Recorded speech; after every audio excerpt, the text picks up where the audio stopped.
নমস্কার বন্ধুগণ, সবাই কেমন আছো? আশা করি সবাই ভালো আছো। তো আজকে আমি নিয়ে এসেছি কমলাকান্তের পদ, যেটি হলো বাংলা সাহিত্যে মধ্যযুগ থেকে।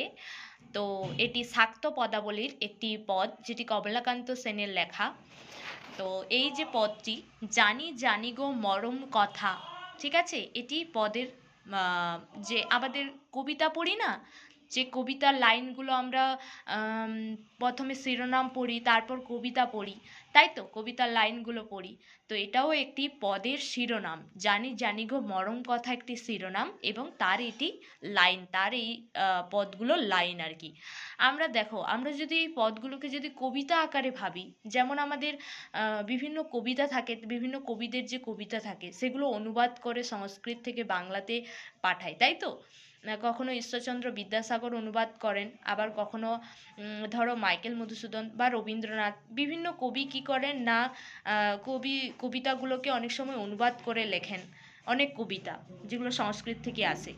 এবং তারপর হচ্ছে যে অনেক ইংরেজি কবিদের কবিতাও কি হয় না, অনুবাদ করে আমাদের পাঠান অনেক কবি, তাই তো, অনেক বাঙালি কবি আমাদের পড়তে সুবিধে হয়, তাই তো। ঠিক সেই রকমই এটিও একটি পদ, এটিও একটি কবিতার মতোই যদি তোমরা ভাবো, তাই তো। এই কবিতা আকারে এই কবিতা থেকে আমি জেনেছি একটি জিনিস, যে নেট প্রিপারেশন নিতে গিয়ে আমি একটি খুব সুন্দর জিনিস জেনেছি, যেটা হলো প্রশ্নের ধরন। কারণ আমি সবসময় নিখুঁত প্রকৃতির মানুষ, মানে আমি খোঁজাখুঁজির দিক থেকে না একেবারেই পুরো পিএইচডি করে ফেলি।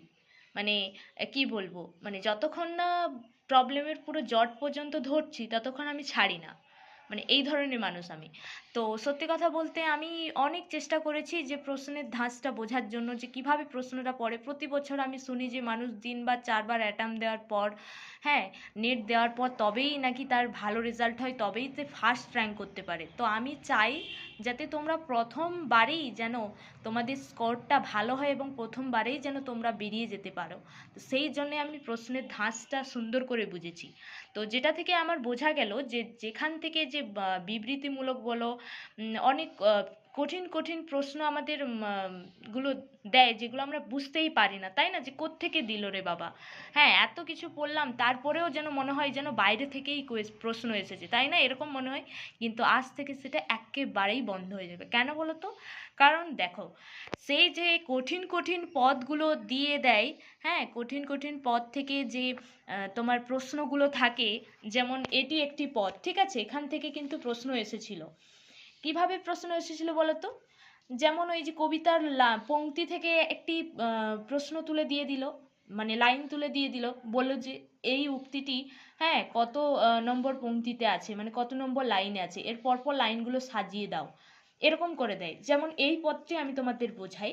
যেমন দেখো, জানি জানি গো মরম কথা, মা হয়ে সন্তানের ব্যথা, কেন মা দেখাও বৃথা, মূলাধারে কুল কুণ্ডলিনী ছিলি, মা ঘুমায়ে, জাগিয়া এখন চক্র ভেদ করিয়া, জাগো সুষুম্না বয়ে, সহস্রারে গিয়ে মা গো পরম শিবের সনে, মিলন হবে মা তোমার মোর, এ আশাহ করি মনে। এই যে একটি সুন্দর একটি পদের যে চরণগুলো আমরা পড়লাম এখনই, তো এখান থেকে কি প্রশ্ন এসেছে দেখে নাও। আমি প্রশ্ন লিখে রেখেছি, এটি পারিভাষিক পদ থেকে নেওয়া, ঠিক আছে, পারিভাষিক অবস্থানের প্রশ্ন। তো দেখো, প্রশ্ন আসতে পারে, কমলাকান্তের এই পদে কুল কুণ্ডলিনী শক্তির যাত্রাপথে সঠিক ক্রম কোনটি? এইভাবেই প্রশ্ন আসে, এভাবে সাজিয়ে দিয়ে দেবে। দেখো, মূলাধার, তারপরে সুষুম্না রয়েছে, কি ষটচক্র, সহস্র, মানে পরপর শব্দগুলো, পরপর যে পংক্তিতে যে পরপর শব্দগুলো সাজানো রয়েছে সেইভাবেই সাজাতে হবে।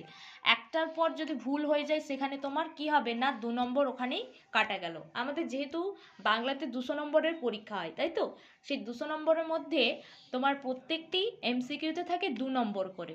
সেই 2 নম্বর কাটা গেল মানে তোমার নম্বর ওখানেই চলে গেল। তো আমি চাই না সেই 2 নম্বরটাই কেটে যাক।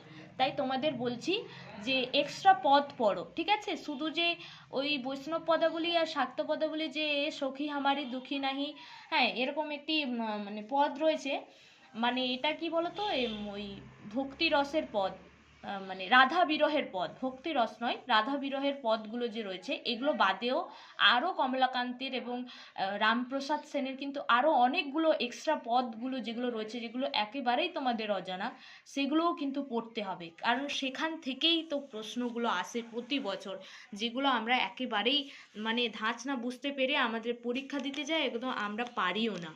ঠিক আছে, দেখো এই যে কবিতাটি, ঠিক আছে, বা এই যে পদগুলির যে লাইন, হ্যাঁ, এখান থেকে তোমরা ধরবে সুন্দর করে পদগুলো, শুধু লাইনগুলো দেখে রাখবে।